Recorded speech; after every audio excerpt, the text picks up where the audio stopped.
future there. Kumusta mga bata? Magtuon ta karon sa mga lugar sa komunidad.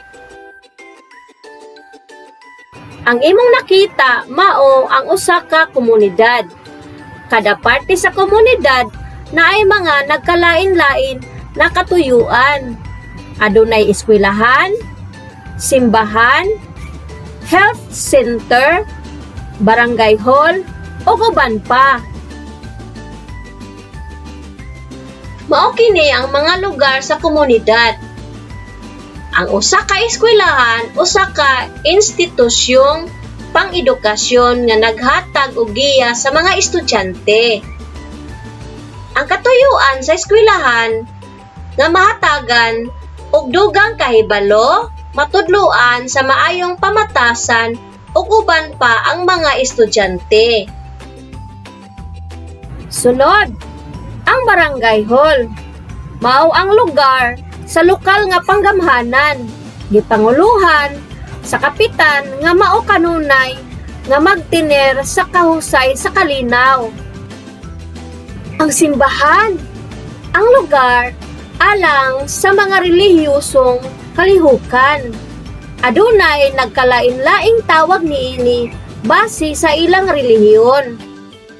Ang health center, usa ka balay-tambalanan sa barangay.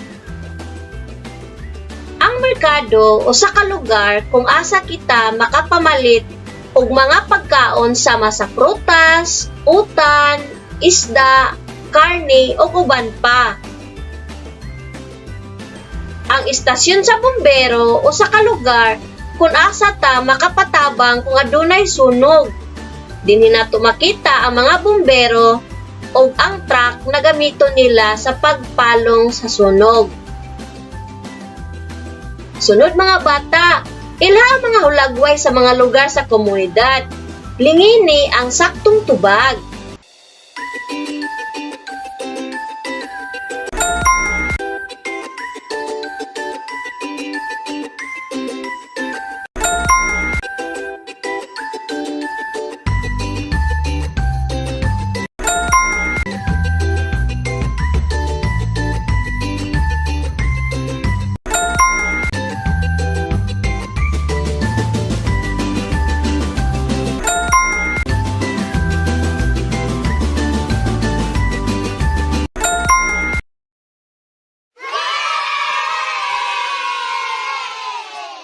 Sunod, i-check sa sakto nga hulagway sa lugar sa komunidad sa kada numero.